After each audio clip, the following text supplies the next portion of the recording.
Hello and welcome to the VBA Jetpack course by TrumpExcel. I am Sumit Bansal, and in this video we will learn how to work with workbooks using VBA in Excel. So let's get started. Here I have a workbook which is saved on my desktop, and this workbook has the name working with workbooks.xlsm. Now let me open another workbook here. So I will go to new, open here, and it has opened a new workbook with the name book 1. It does not have any extension because this has not been saved.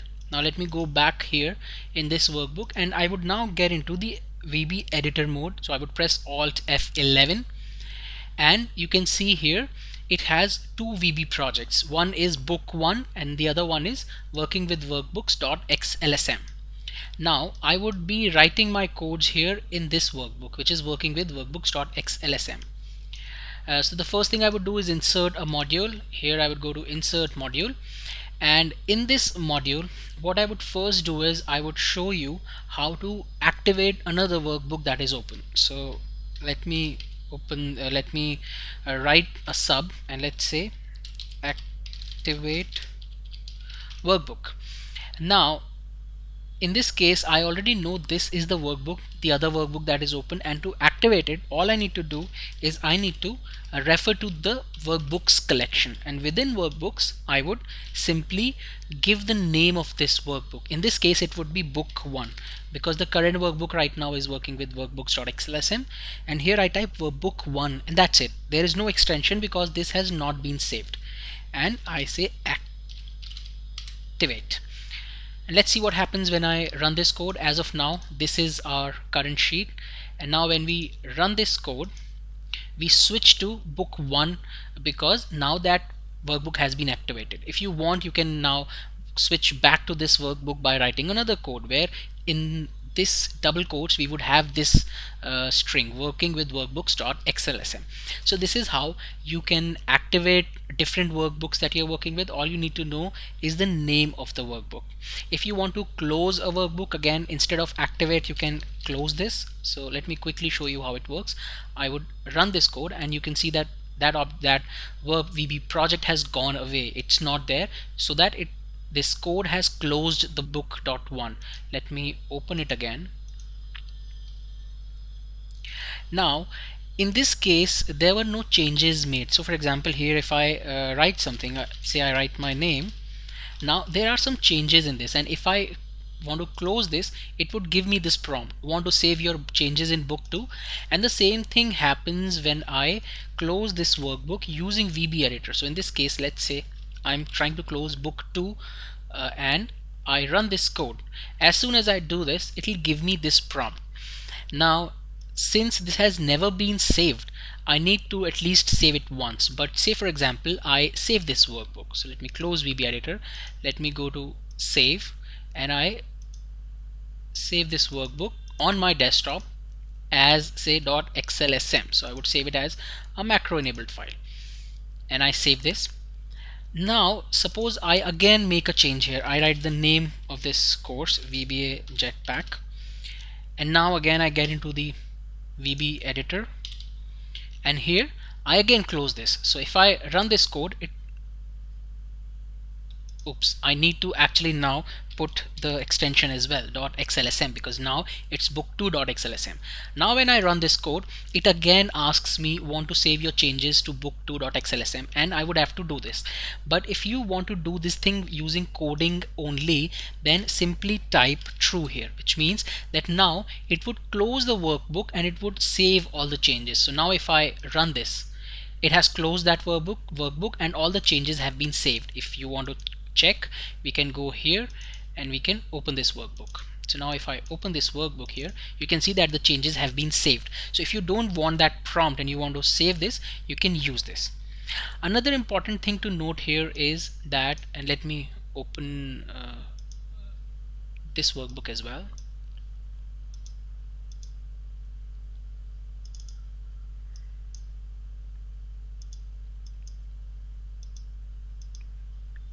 Now, another important thing that you need to know here is that there is something called as this workbook, and this workbook would always refer to the workbook where the code is run. Says, for example, in this case, I activate a new workbook. So in this case, for example, I go to workbooks and I add a new workbook. Say, simple thing, I run this code, I have a new workbook called book 3. Now I activate this workbook, workbooks book 3 dot activate, and then I would say active workbook dot close. Now in this case, what would happen is this would first activate workbooks book 3, which is this workbook, and then it would close the active workbook, which would be book 3. In this case, if I change this to say working with workbooks.xlsm, then that workbook would be closed. But what if I only want to close the workbook where the code is run? So in this case, my code is in module 1, which is in working with workbooks.xlsm. This may be active, but I still want to close this workbook. So to do that, I would, instead of using active workbook.close, I would use this workbook. Now, no matter where you are in which workbook or which workbook is activated, it will always close the workbook which has the code. So this workbook feature is important because sometimes you may want to refer to the workbook where you're running the code. So you can do this using this keyword, this workbook.close. Now similarly, the way we have activated it and closed it, we can also open new workbooks. Say for example, here I want to open a workbook which is on my desktop. Here I have a workbook called test.xlsm. If I want to open this workbook, I would come here, I would say workbooks.open, and then I need to give the file name within double quotes. So in this case, the file name would be C users Sumit Bansal desktop test.xlsm.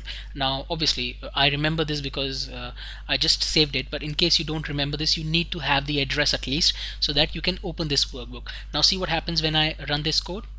It would open the text.xlsm workbook which is there on the desktop. Let me remove this workbook. Let me actually close this workbook because there are too many workbooks floating around.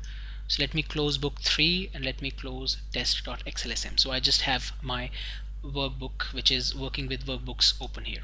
So this is how you can open a workbook. If you want to add new workbooks, you can simply use workbooks.add feature, and if you want to save a workbook, then you can type the name of the workbook that you want to save. So for example, say here you want to save working with workbooks.xlsm and you want to save this workbook, then you can simply go on save. Now when I save this, I click on this, it will save this workbook. But what if I don't want to save this as this name? What if I want to save it as some other name?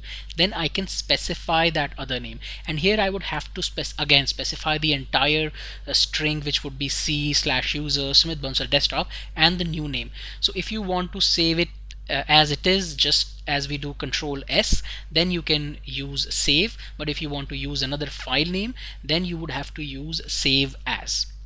So these are a couple of things that you can do with workbooks. Again, if you get stuck anywhere, I always recommend go to object browser. Here within Excel, you can simply type workbooks, and when you do this, it would give you this class.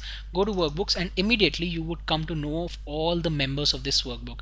These are methods with this flying cube, green color cube, and the finger pointing downwards is the property. So in this case, you would know that you can add a workbook, you can close, you can open a database or open text, and there are all sort of things you can do. You can count the total number of workbooks, and you can do all these things. So you can go through these members of the workbook. If you're still not clear what to do, simply right click and go to help, and then it would open the help in the browser. If you have any versions before 2013, then it would be inbuilt, so the help would open right away without the internet connection as well. So these are the things that you can do with workbooks in Excel. I hope you found this video useful. Thank you and have a nice day.